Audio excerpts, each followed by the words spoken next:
How am I going to get there? No, I'm going to walk, right? And I'm going to walk the way we normally walk. Okay? Great way of getting from point A to point B if you're a human being. You know, on 2 feet. However, every time I take a step, I am putting myself out of balance. When you walk this way, you are out of balance 90% of the time. Roughly. Is that why you're saying that walking is just controlled falling? Walking is just controlled falling. Because I'm falling! But I can stay up. Unlike her. I can't get up. So, you're always putting... That's what you want your attacker to say. I've fallen and I can't get up. Or maybe you don't want him to say that because he's out cold. Okay, so this is a controlled fall. You're putting yourself out of balance, falling, and catching your balance. It's a great way to get from point A to point B. However, throw a punch with control because you're going to hit me. Okay?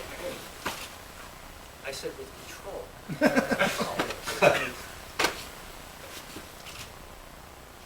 What happened? I got hit, right? I'm going towards him, but I got hit. Thank you. What we want to do is create a way of moving from point A to point B where we don't lose our balance. Because, remember, what's the whole essence of Aikido? Getting to that place where your center points are in the proper distance and aligned and energetically linked while maintaining your balance and compromising your attacker's balance. How do we do that? This is what the Hanmi Walk is for. That boring, tedious, monotonous drill that we do is the essence of all blending. Imagine a globe. You're an astronaut. You're out in space. And you see our beautiful planet rotating on its axis. You see the Western Hemisphere, North America, South America. Right down at the bottom is Antarctica. And it's rotating around.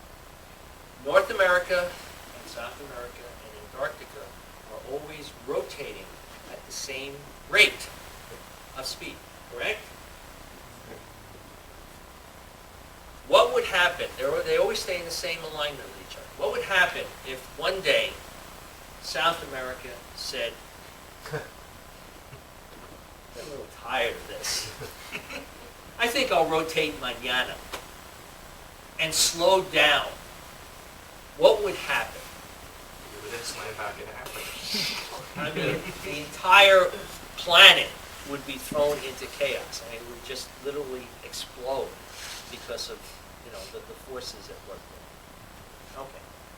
So, staying in alignment is really important for proper balance and proper rotation.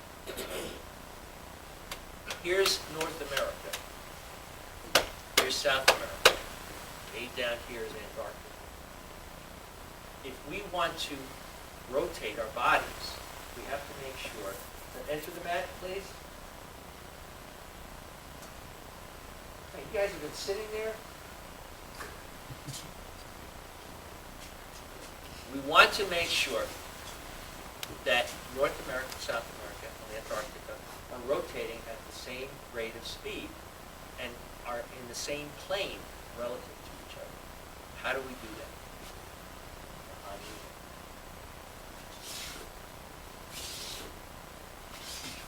Like that. Okay. North America, South America, they're all rotating in the same plane. So,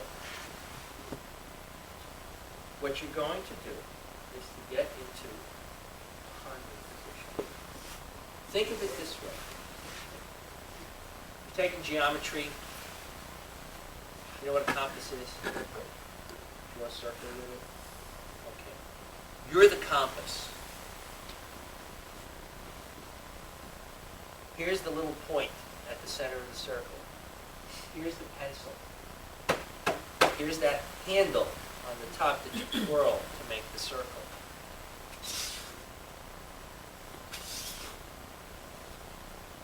Perfect arc, right? You maintain the proper distance, in this case shoulder width, and move North America, South America, and Antarctica together, on the same plane at the same rate. Does that make sense? Right. Okay, so getting into a Hanmi, and then doing the reverse Hanmi step, also going into a Hanmi. We're going to do that same step now, but we're going to add a dynamic transitional position. That is, as you take this step forward, you're going to already be rotating this foot, rotating this heel to the direction that it's going to be pointing, so that it's a smoother transition. So you're not going like that.